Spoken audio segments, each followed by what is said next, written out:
My name is Ahmed. I come from the glorious country of Iraq, and I'm a born Muslim.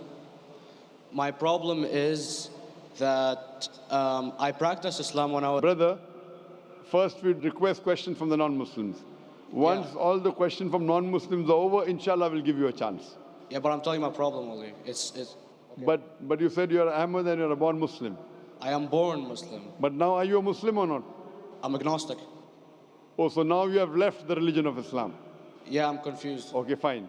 If you have left the religion of Islam, you can ask the question, brother. Okay. So my question is, how come I don't have the faith that you and the other Muslims have and some of my friends, even though I practiced Islam a lot and I even did Umrah, but I still do most of the sins that are forbidden in Islam, and I sometimes am lazy to do the prayer and the other subjects we have to do in Islam. I have read many books and about other religions and conspiracy theories and documentaries and such. I even have seen your own videos on YouTube, and there are many questions that go around my head about Allah and the Messenger and Muslims in general. And basically the most important question is, you said in one of your debates or questions that Allah is the creator and He's uncreated. But I have realized, how can the uncreated exist? And if He exists, how can we notice Him? How can we see Him or hear Him or feel Him or know of His existence if He's uncreated in our own dimension or so? That's one of the questions. Brother Ahmed said that he is a born Muslim. He comes from Iraq. He read the Quran, he read the books, but he commits many sins. He believes maybe sometimes he's agnostic and he's lazy for praying. Brother, before I answer your main question, if you do sins and if you're lazy for praying, that does not make you a non-Muslim. As long as you believe that praying is fard, sometimes you miss, it's a sin. It's a major sin that you sometimes don't pray, but that doesn't make you a non-Muslim. If you say praying is not required, then you're doing kufr. But if sometimes you do sin, sometimes minor sin, sometimes major sin, it is haram, it's forbidden, but that does not throw you outside the fold of Islam. There are sometimes waswasa of the shaitan asking you, you're a Muslim, but this is wrong in Islam, this is wrong. And it does deviate the person's mind. At that time, maybe your iman may be low. But these things should not make you consider that you're non-Muslim. Regarding a question that I mentioned in my speech, and you're right, that Almighty God is the creator, but He Himself is uncreated. You ask the question, how can the uncreated, how can we see the uncreated, and how it's possible? Allah subhanahu wa ta'ala is Khaliq, is the creator. And by definition, He's uncreated. Because normally people say that when they try and prove in logic that everything has a creator, who created this table, the carpenter, from where he got, from the tree, who created the tree, so it goes back to Allah. So when many of the people try to convince an atheist, they try and say that everything has a creator, and then they get trapped when the atheist asks him who created Allah. So if you hear my tapes, I never go that way. I ask the atheist that how did you come to know about the universe? How did you come to know about the functioning of the stars, of the sun? And he says, and goes back, that the creator. So it's the vice versa. So if you know how to deal with logic, you don't trip over this problem with the atheist trap, the Muslims or the believers, by saying who created Allah. By definition, Allah is uncreated. And if you ask the question, who created Allah? If you have heard my tapes, I give the reply, that suppose a person comes and says that my brother John. Yeah, I know, I saw that, I heard that's funny, but I mean, how does he exist if he's uncreated? Not that is Allah. Yeah. That's the difference between you and Allah. How does he exist? Means he was existing. He doesn't have a beginning. You and I have a beginning, that's human being. So that's the difference between us and Allah. You can't say that Allah has to be like us. If Allah is like you and me, why should we worship Him? I see, but have you heard of the phenomenon, the Big Brother? used by various orders and political agendas to control the people and such by implementing it into multiple gods, and then later on it became a monotheistic religions all over the world to make it easier for Big the Brother, people sorry, to... I've never heard of the religion Big Brother. It's not a religion, it's like a theory, an idea, basically. For What does it say? Yes? What does this idea say? What does it say? Is that when you have a big brother, it's easier for you to live life. When you have someone watching you the whole time, understanding you the whole time, protecting you the whole time, being with you the whole time, and you can talk to him, although he never talks to you back, maybe in your dreams, due to your mind and such, it's easier for you to live.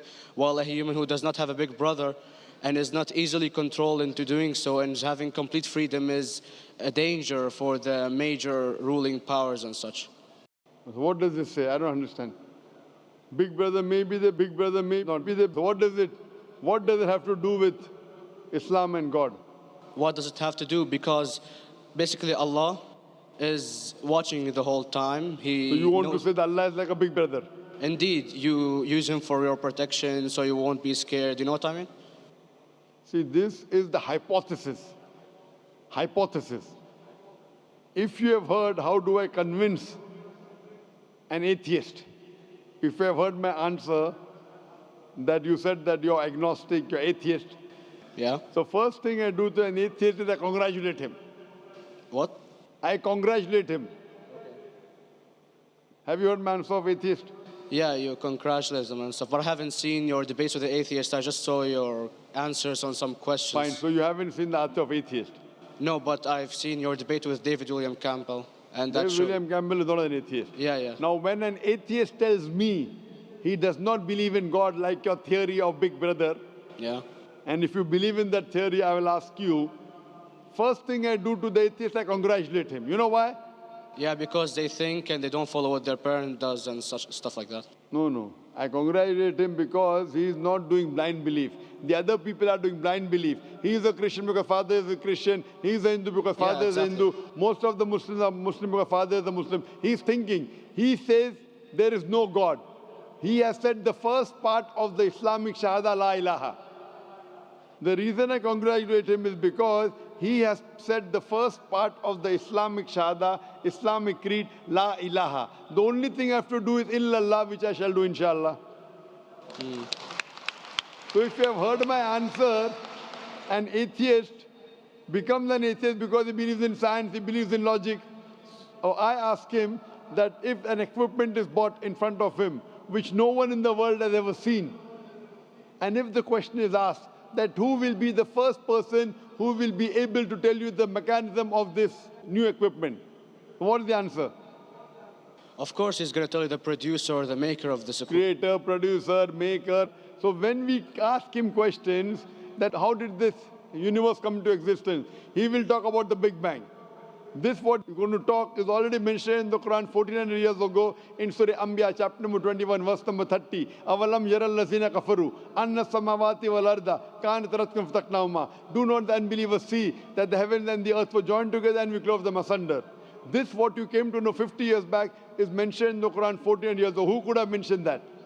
Well, in various civilizations in like 2000 or 5000 BC before Islam came or Christianity itself, there was various civilizations that are good in astronomy and they know more about our solar system than we do now, sadly. Brother, your knowledge of science is little, not in-depth. I do agree. There are certain things which were known as hypotheses. For example, we came to know, we were proved that the earth was spherical in 1577. I know that in 6th century BC, there were Pythagoreans who believed that the earth was spherical. But the same Pythagoreans who believed the earth was spherical also believed that the earth was the center of the universe, which is wrong. You show me one civilization which believes 100% what the Quran has mentioned. I challenge you. What you say, so do you mean to say there was a person who said, okay, this civilization, out of 100 things, these 2 things are right. Out of 100 things, these 5 things are right. Out of this 100, and picked and chose. Who can do that? No one besides the Creator. Even if you know that there were 10 different civilizations, hundreds of civilizations, there is not a single civilization that you know in the past which knew 100% of science what we know today. So where is your logic? Where is your theory? I do know that certain things were hypotheses, which were proved later on. But there is not a single civilization which knows everything what is mentioned in the Quran. So the answer goes back to the original question, who could have collected this in the Quran? Someone 1400 years back, could he do and say, okay, out of these 100 things, these 3 are right, out of these 100 things, these 2 are right, out of this, it's not possible. Mathematically, it's not possible. Well, you never gave the idea of extraterrestrials or so. I mean, knowledge is power, and Brother, I'm asking a simple question. We are not come here to have a debate. yeah. I'm asking you a question, point out a single civilization, you're asking something else. Yeah, We are alright. not here to discuss. You can come in the room and discuss. You ask a question, I'm giving you the answer. You gave about old civilization. I told you you're right. But out of 100 things, 98 they were wrong. So I'm asking you, who could have mentioned this in the Quran? You're talking something else now. Yeah, well, I'm asking you a simple question, 2 plus 2 equal how much? You're saying, I'm telling you 3 multiplied by 3 is how much? I'm asking a name, you're telling that where do you live? You know, I'm asking a simple question, name me a single civilization which has everything what was mentioned in the Quran. Do you know of any or not? Yes or no? well, not everything, of course. Even not 10%. Why? Babylon knows of most of the planets and such. Planet is not the only thing mentioned in the Quran. There are Of course. 1,000 things mentioned in the Quran. To say what 1,000 things are mentioned in the Quran, 10% would be equal to 100 things. Did Babylonian civilization knew about 100 things mentioned in the Quran? No, because they You don't have cannot. the They IQ knew of that. 5 or 6 things. In percentage wise, very small. So Of course. who can be the author of the Quran besides the creator to know what is right, what is wrong? Today science has established the hypothesis mentioned by Babylonian